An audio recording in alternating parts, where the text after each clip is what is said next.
The Statue of Liberty was conceived, financed and built by Freemasons in a Masonic ceremony back in 1886. However, Wikipedia almost completely ignores these facts, giving only a minor footnote to a plaque planted at the cornerstone by Freemasons. This lack of transparency concerning the statue's Freemasonic roots is yet another example of how elements within the establishment are deliberately manipulating our history to suit their latest political agenda. The statue was designed and made by the French sculptor Frédéric Auguste Bartholdi, a well-known Freemason who had previously made a statue of the Marquis de Lafayette for the city of New York to celebrate the centenary of the signing of the Declaration of Independence. The Marquis was a French aristocrat, military officer and Freemason who fought in the American Revolutionary War, along with playing a leading role in the French Revolution when he returned to France a few years later. The French civil engineer Gustave Eiffel, another Freemason, was also instrumental in the statue's construction by designing the interior framework which supported the copper cladding. On the day of the unveiling and dedication, a traditional Masonic ceremony was observed by crowds of Freemasons who had travelled from various lodges across America. When the cornerstone was satisfactorily square, level and plumb, the Grand Master applied the mortar and had it fixed into place. He then struck the stone 3 times, declaring it duly laid, followed by a Masonic consecration by presenting corn, oil and wine. Bartholdi, like many French Freemasons of his time, was deeply steeped in Egyptian rituals, and it has often been said that he conceived the original statue as an effigy of the goddess Isis, and only later converted it to a Statue of Liberty for New York Harbor after it was rejected by the Egyptians for the Suez Canal. Liberty represents the goddess Libertas, a Roman version of the Egyptian goddess Isis, or the Babylonians Ishtar, all associated with the feminine aspect of consciousness.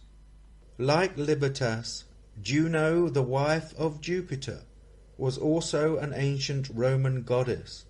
The Greek name for the planet Jupiter was Zeus, which is Suez spelt backwards, giving the proposed statue of Bartholdi at the mouth of the Suez Canal more significance. The Roman goddess Libertas was adopted in 1848 for the Grand Seal of France, which is the official seal of the French Republic. Here she holds a fasce while symbolizing independence and freedom.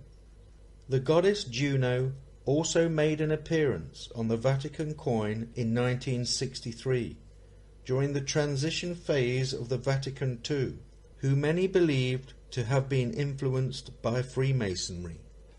The 7 rays on Liberty's headdress represent rays of illumination, the light of knowledge spreading to the 7 seas and 7 continents of the world. The torch is the flame of the light-bearer. Freemasons have often been accused of worshipping Lucifer, which is the name of various mythological and religious figures associated with the planet Venus, also referred to as the light bringer. Isis was thought to have magical powers greater than that of all the other gods, protecting the Egyptian kingdom from its enemies governing the skies and the natural world, along with power over fate itself. All these feminine deities appear to be symbolic representations of the spiritual aspect of human consciousness, which, as a collective, operates outside the physical boundaries of time and space, experiencing the past, present and future simultaneously. These secret societies and religious fraternities, aware of this, can tap into these various Isis cults in order to shape reality, manipulating the direction of society to suit their image. When analyzing the direction the Statue of Liberty is facing, it appears that care has been used to place it 33 degrees east of due south. This, in my opinion, is no coincidence. At this site, on August the 5th, 1884, the cornerstone of the pedestal of the Statue of Liberty enlightening the world was laid with ceremony by William A. Brodie, Grand Master of Masons in the state of New York. Grand Lodge members, representatives of the United States and French governments, Army and Navy officers, members of foreign legations, and distinguished citizens were present. This plaque is dedicated by the Masons of New York in commemoration of the 100th anniversary of that historical event.